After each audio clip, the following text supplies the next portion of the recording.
Hello everyone, this is DJ. Welcome to another episode of RC Retirement. Today I have for you the experiences of an individual who has just gone through the entirety of the medical board process. He started last year around, I think it was November, December, and just completed everything in November of this year. After going through that, he has a great set of advice and anecdotes to help us all learn how to better navigate this procedure if you're going through it yourself. And it's good advice, on the outset, just for anybody, as far as how to manage your career. So there's a lot of great experience here. I think you're going to really benefit from it. You're going to notice in this video a lot of definitions and explanatory statements. That's because this individual uses a lot of lingo, a lot of acronyms, so I try to explain that for you. Unfortunately, if you're listening on the podcast, then you're not going to have the benefit of that. So I do recommend that you come over to the YouTube channel and take a look at the explanatory statements. And every now and then you'll even see an editorial comment of my own, just for fun. And also please stick around to the end. I have another announcement to make once the interview is concluded. So for now, let's listen to our friend Jerome and what he has experienced as a result of going through the medical boards. All right, everyone, I've got Jerome on the line with me today. He's going to tell us a little bit about his experience, his adventure going through the medical board process. So, Jerome, thank you for being on the program today. Tell us about yourself. Thanks for having me, man. Well, let's see, where do I start? So I was on active duty. First of all, I'm a nurse. Went through active duty, started out in Germany at the height of both wars, and then wanted here at JBLM and got out of active duty in 2018, and then went directly into the reserves, and soon thereafter had started talking to my commander and my medical readiness officer about a few challenges that I was experiencing. And next thing you know, I'm going through my PHA and I'm being questioned for a medical board. So that's kind of what happened in a quick nutshell. But the process in itself was tedious, was crazy. But I'm not sure how far you want to get into this soon, now. What is your willing to tell?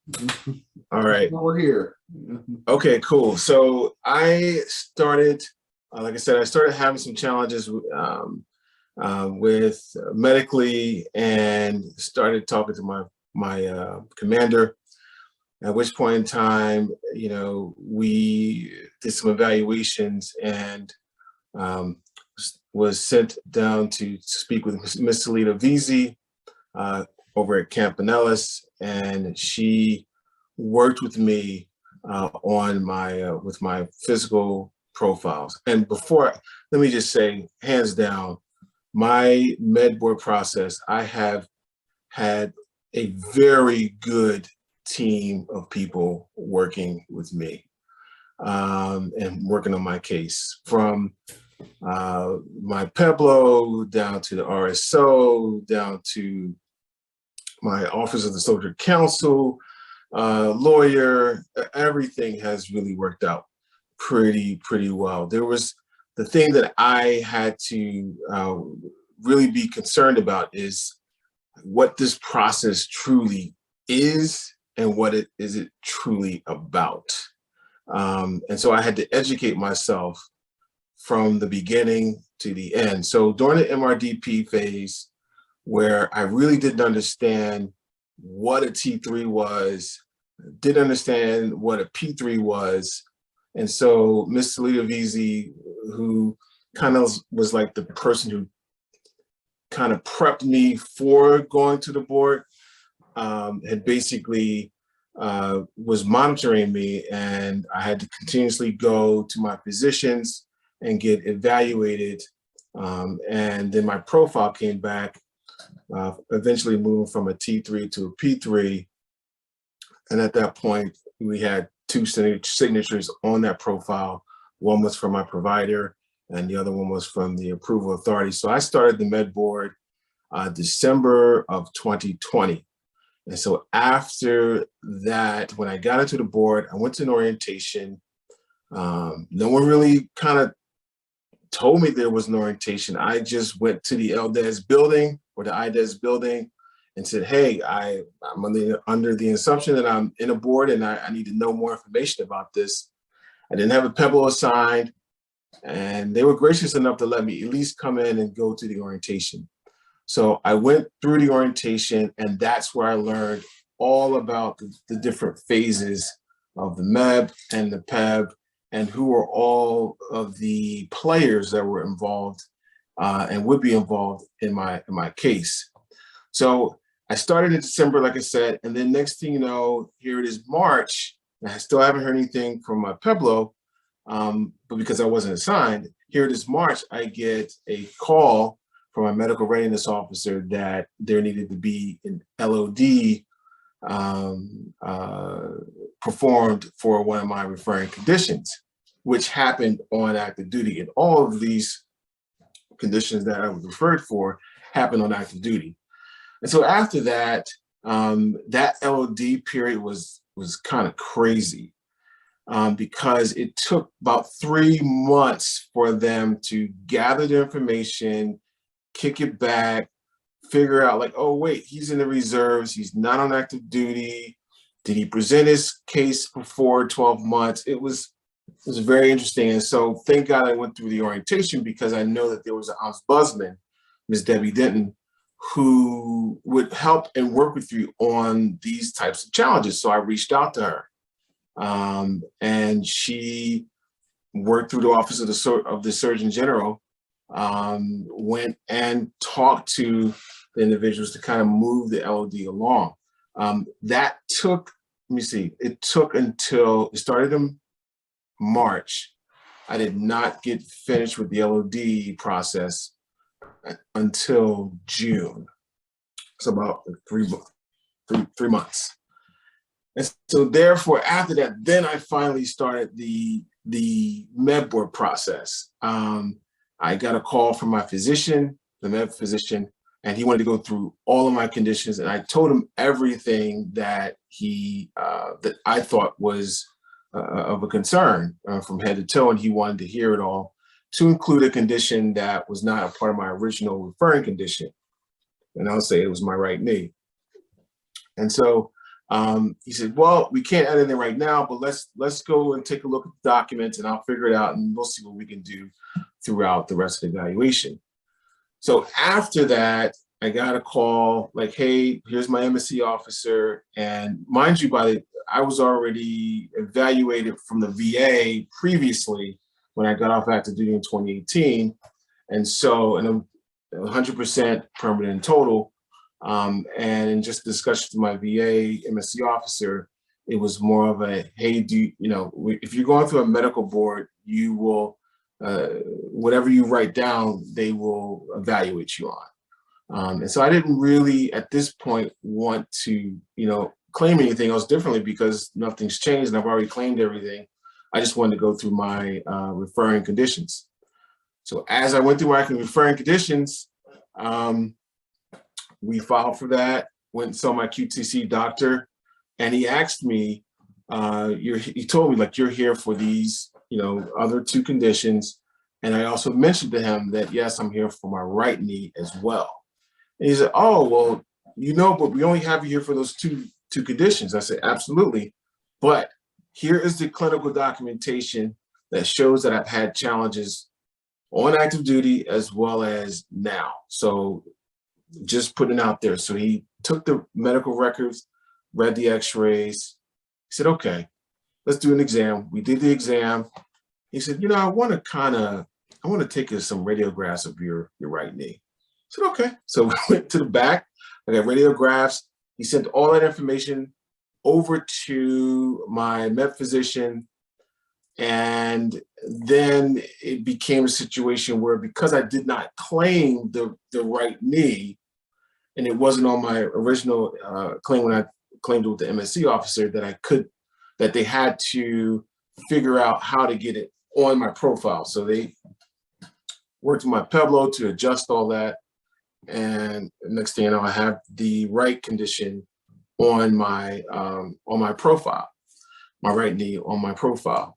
Long story short, the evaluations went through, the QTC appointment went through, and it was a waiting game from that point on, because I got my NARSUM back.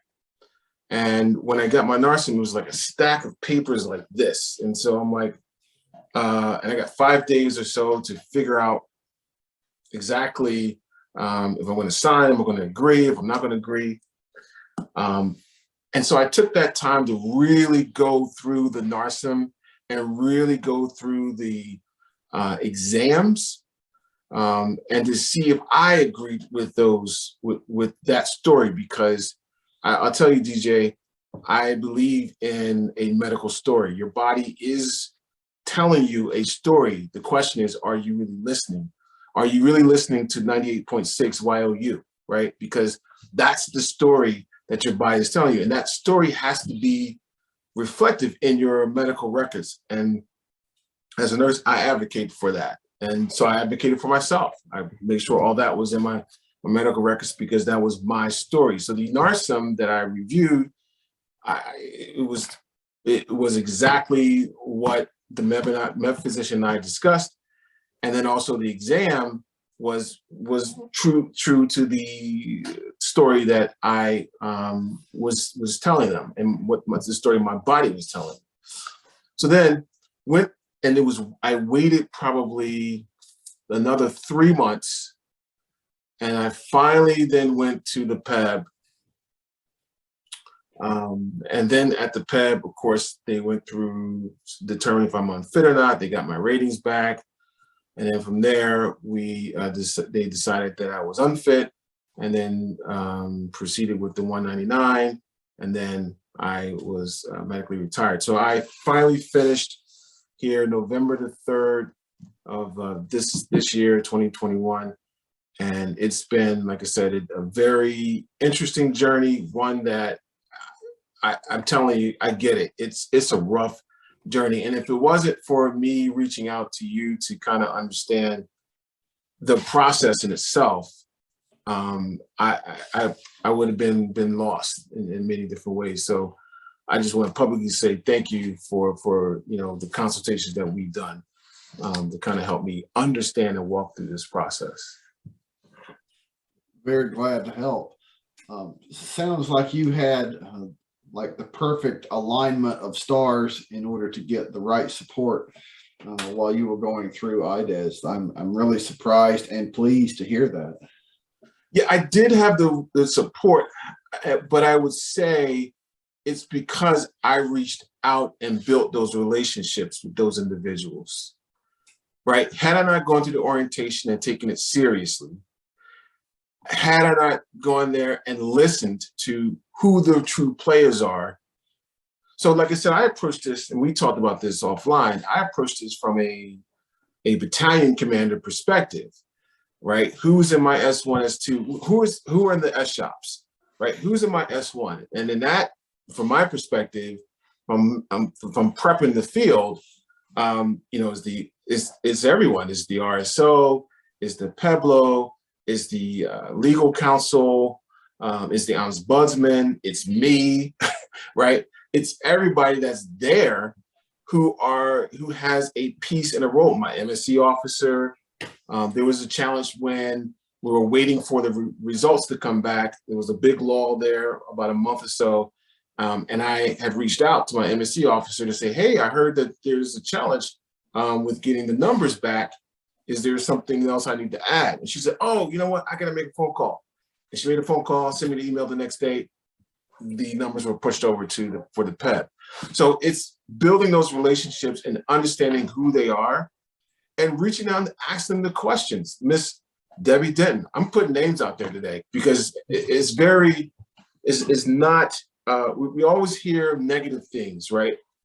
And I'm not going to sit here and say that the whole entire process was just rosy.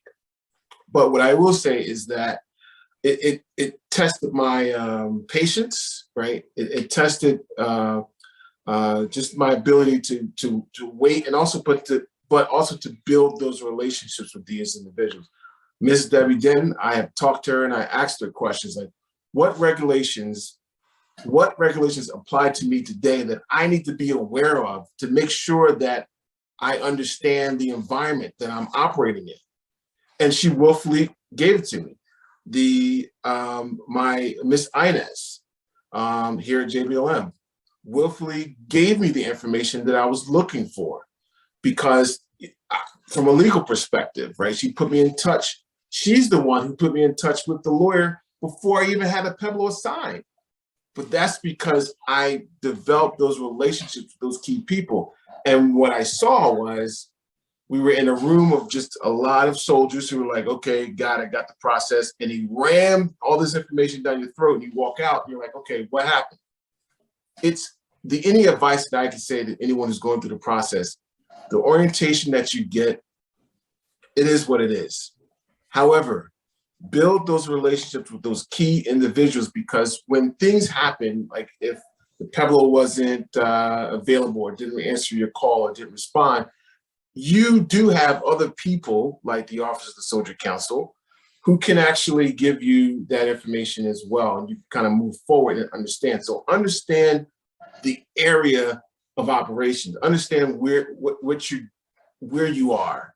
Long story short, I mean, I know you asked me one question, but that was just I'm passionate about this, man, because building those relationships helped me with going through this process and making the chaos less chaotic. Sounds like all of your efforts definitely paid off.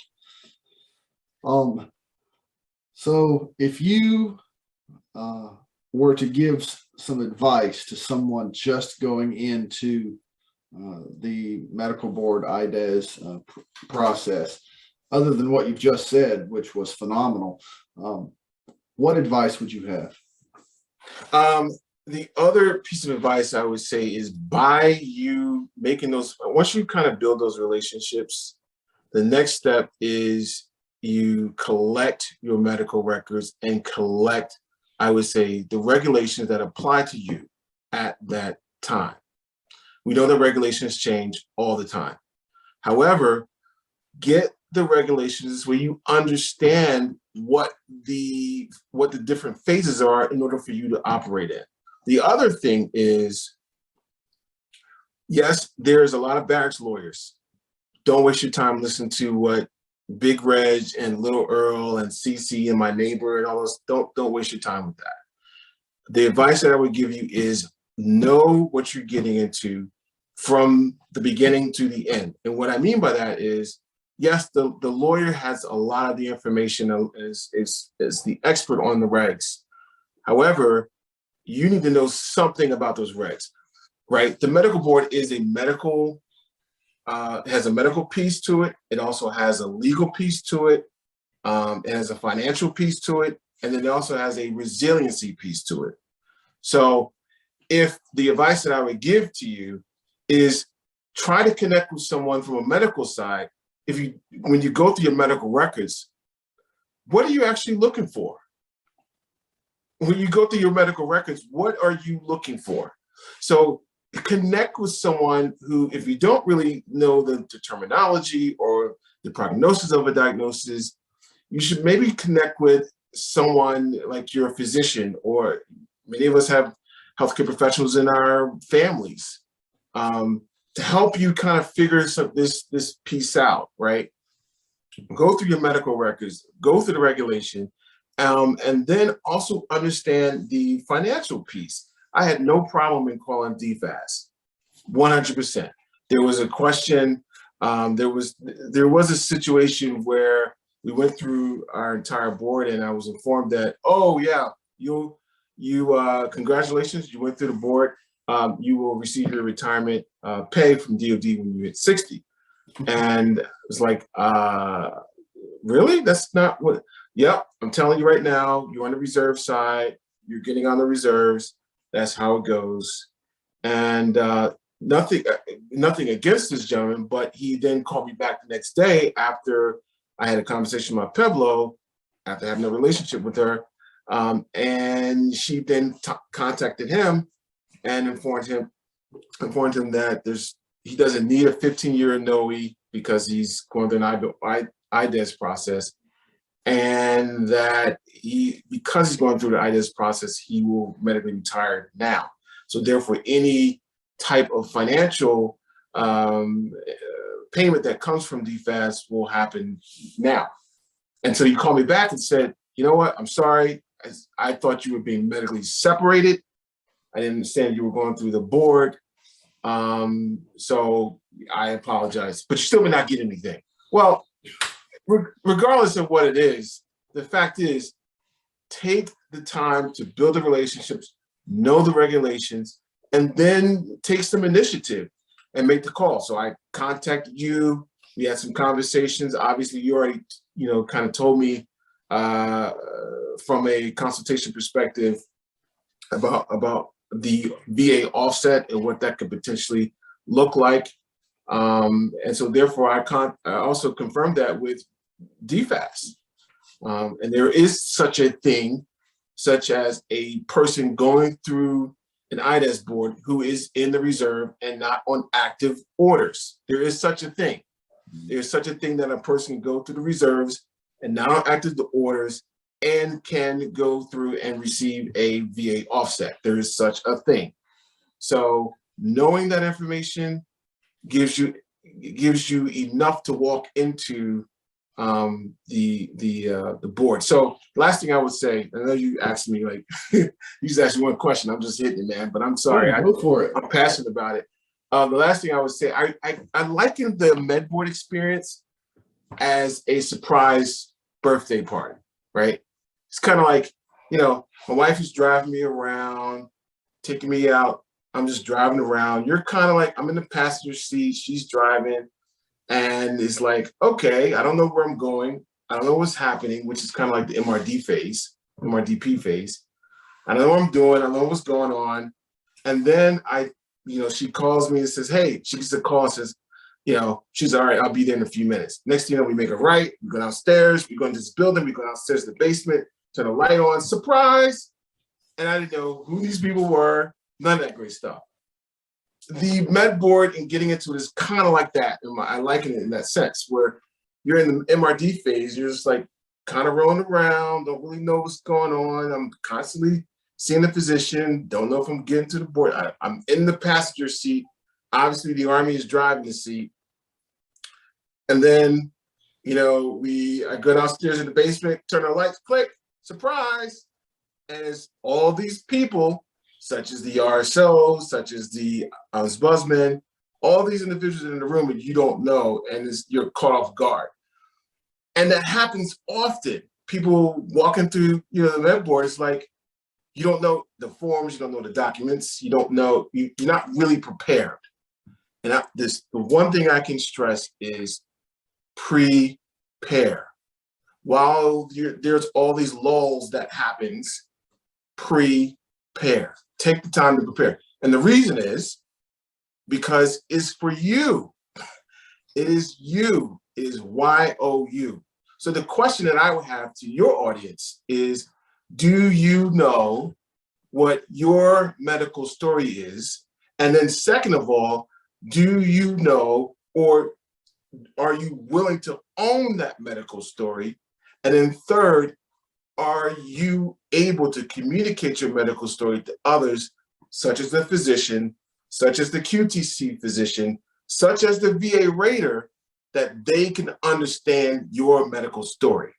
If you are willing to do that, then the other letter I will put to YOU is the R, which is research.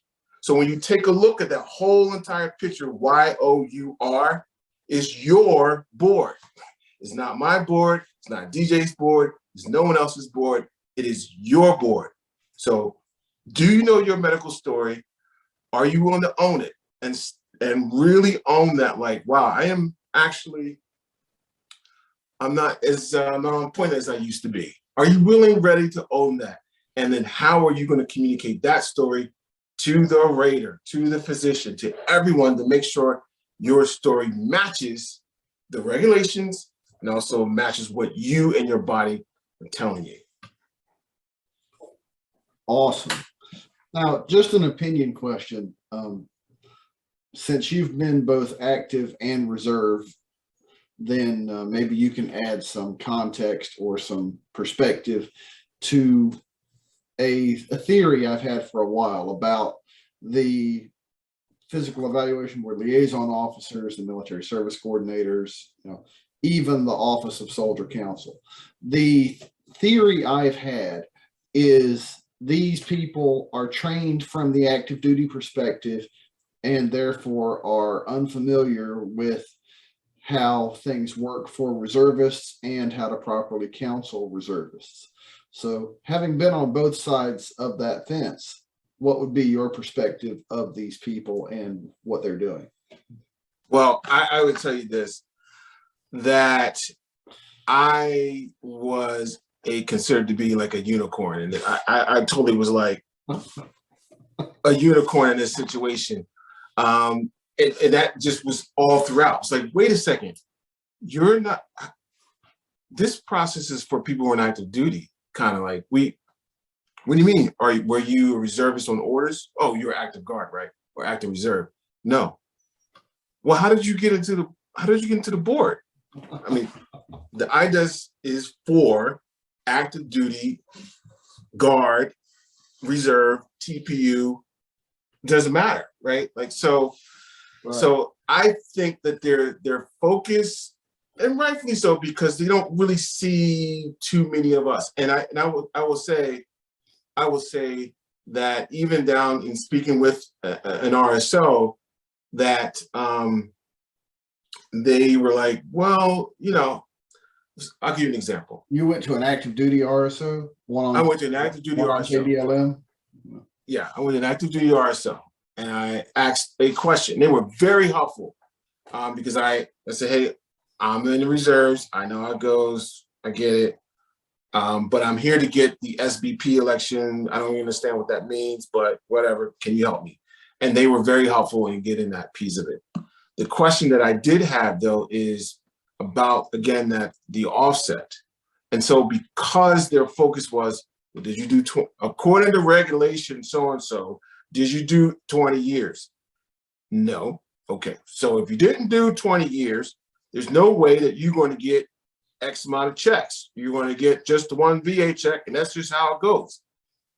And I feel as though that if there was a little bit more of a, what's the word I'm looking for? If it was more of a personalized approach versus like, you're not active duty, you're reservist. I really don't know what that's about in those regulations, but from what I understand from the active duty side, you're just going to get your VA, and that's that. I think if they really took it from a personalized approach and said, based upon the regulations, yes, this is what DFAS says, and this is what the regulations say, and let's take a look at your personal record to see how many years you have, what rank you are, and they will help you make the determination versus off the cusp saying, based upon regulations 56, it states. So personalization, as well as focusing on active duty, I would say is kind of that approach. However, I felt like I had to explain several times how I, as a reservist, was afforded the opportunity to get into the board. And I would use even also to say that even from a VA, VR&E perspective, shout out to Nick the Vet and Brian Krause. The VR&E perspective, it was very much like as with the VR&E, you are supposedly, according to the regulations, automatically entitled to VR&E if you went through the board. However, because I was not active duty, I was not able to go through VR&E. So I think, that knowledge of you being a reservist, or that knowledge of them, saying, hey, you're an active duty guy, or you're not on active duty, I think that keeps the cover on a lot of things where they can't really take a look and say, all right, regardless of the soldier's reservist or active, let's take a look at the individual and personalize our message to them and look at the regs and see what it says. So don't just shut them down the moment they say they're a reservist. Oh, the minute I said I was reservist, like, oh, well, why are we doing your SPP election? Because I was told to come over here, ma'am. Wow. Okay, so that just confirms it. Confirms what I've thought all along. Okay. Well, thank you. Yeah. Well, let's see. Before we wrap up, is there anything else you would like to say to the folks out there, whether they're just a normal drilling reservist or about to go through a board? The thing that I always say is, remember we talked about the different aspects of the board that I found interesting was the legal, the medical, and the financial. The resiliency piece is also a piece of it, right? The emotional piece behind, admitting that you have some challenges, and admitting that to your leadership. That comes with a little bit of a different kind of perspective, because you know how it is, DJ. We're hard charging. We're gonna, we get in it. What's the mission? Let's knock it out. And when your body story starts to tell you different things, it's hard for you to then confess and own up to that story. So for me, I would say, find ways to be resilient, find ways to still be active in the unit, even if you're not able to perform the duties of that job anymore. There's other things that you can do to kind of make yourself still helpful and useful to the unit, to push the unit and advance the unit forward. There's always something, yeah. There's always something you could do, offering your time and services, and that's really and that will keep your mind on at least the fact that you're still doing something and contributing. But reach out to people who have been through the program, reach out to DJ, reach out to others, and really figure out if you are, emotionally, there's an emotional piece to that. If you start to feel depressed because people notice, and I'll be straightforward. I was not able to wear boots anymore. So I was in the soft shoe profile. Being in formation with everyone else doesn't make you, you know what I mean? It looks a little, there's an obvious difference. Why are you different? Yeah. Right. You're the guy that's different. Oh, you're wearing soft shoes. What's going on there? And so that can begin to do something to you, right? So you got to take the time to speak with people, talk to people. The process in itself is tedious and emotional, but don't lose yourself in the process of dealing with the fact of potential loss, right? It's that it's going through, the grieving period, in a sense, right? Denial. Oh, I'm good.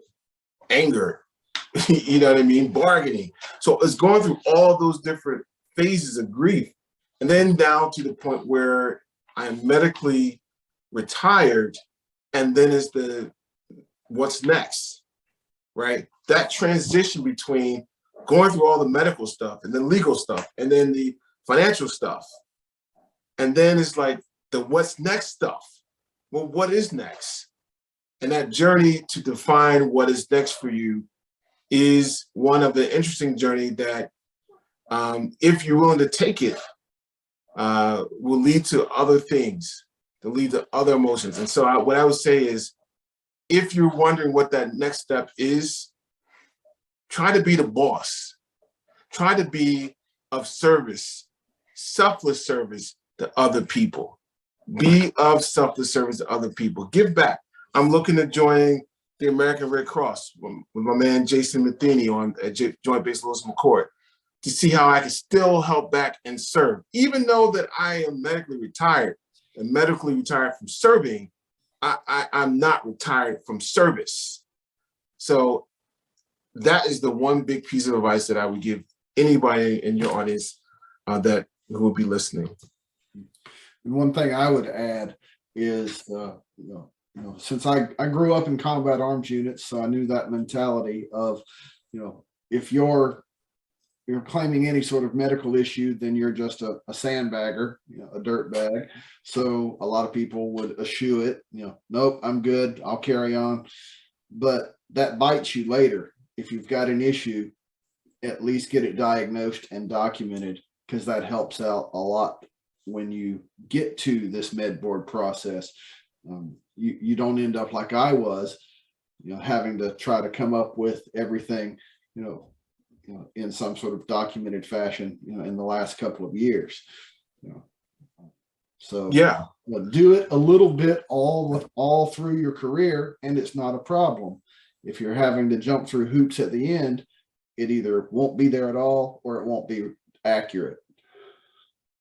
So, and since you're a nurse, you would know full well, who's coming through those doors, whether they're combat arms guys or support guys or whatever.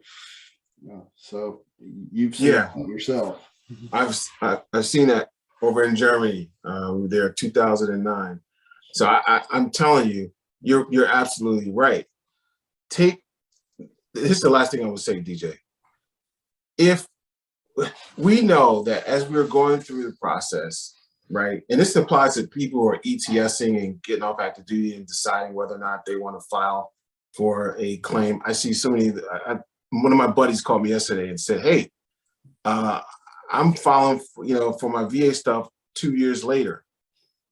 And I'm like, dude, like, you're filing for stuff outside the gate. Like, why wouldn't you just file for stuff inside the gate? Like, why wouldn't you just get seen by a doctor when you're inside the gate? So what I'm saying to you is that it is important that when this whole thing is over, the one thing that remains constant, the one thing that will always be there with you is your health. The writing a resume changes. Getting a job, you get several jobs, trust me. The Army keeps rolling along, right? Right. The thing that you're going through right now, that is with you right now, that will be with you when you leave the gates, is still your health. So it is important. It is important.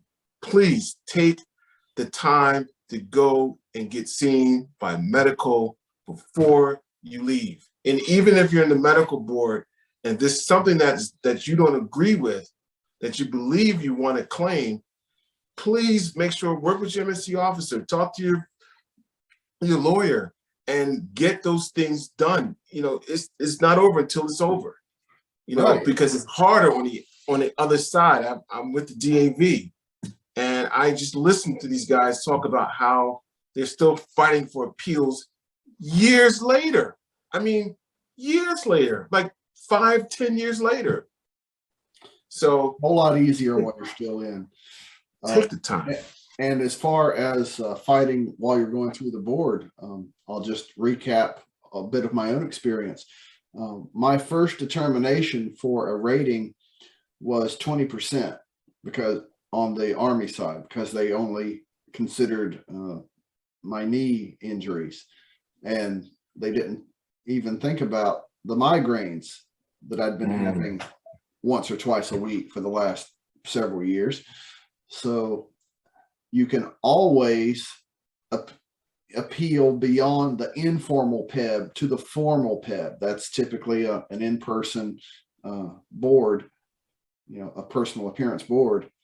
But if you have the documentation and you have, and you can make, at least a semi-coherent argument, you can often get a favorable determination on those formal PEBs. And heck, you don't even have to be able to make the determination yourself, because when you go to a formal PEB, a lawyer is appointed to help you. And they will argue your case even if they don't agree with it. My lawyer did not think I should be pressing for the migraines, but she argued to the best of her ability. And my rating went from an overall 20 to an overall 60 as a result of that. So, don't be afraid to fight for yourself, like you're saying, because it will often pay off. Yeah, and I'm sorry, man. No, I'm sorry. Go ahead. No, and you're right. And I got good guidance from my lawyer again over in Alaska. She had mentioned when I was at the formal, I was at the PEP section. I got my 199 back with all my information on it.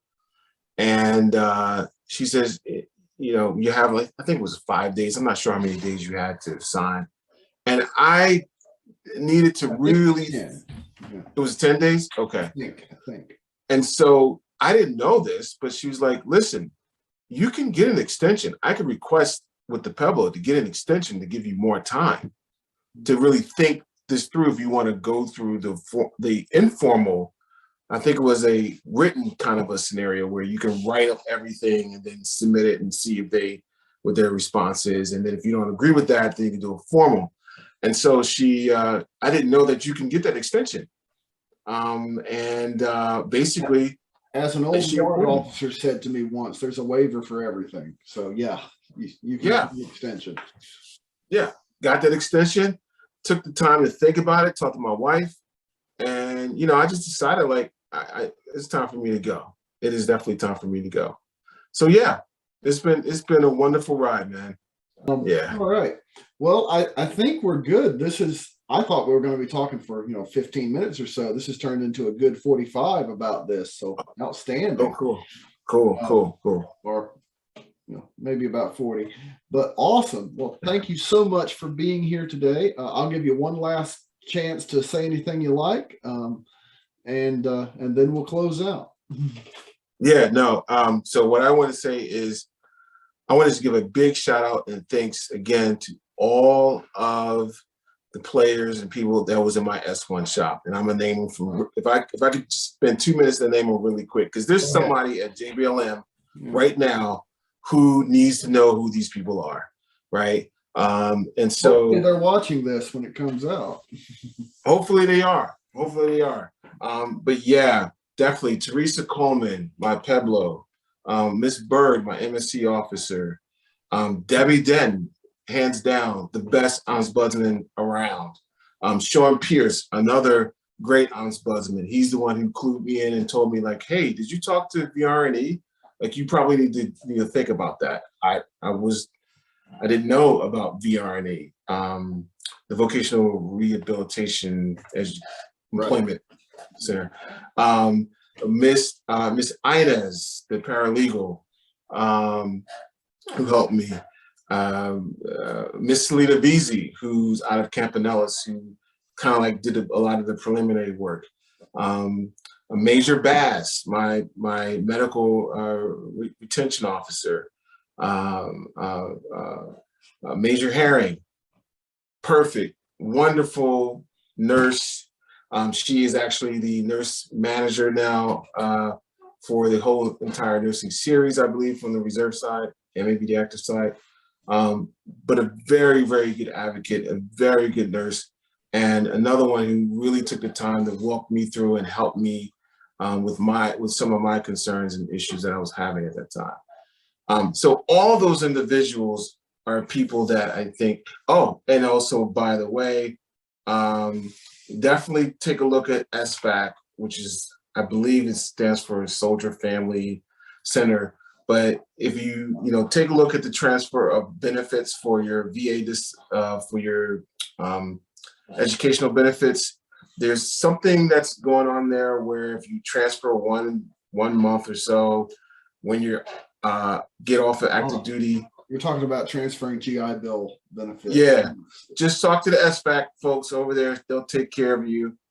So all that being said, thank you for having me. And I also want to say a big thank you to you for your channel and for all your videos that I totally stalked. Sorry about that.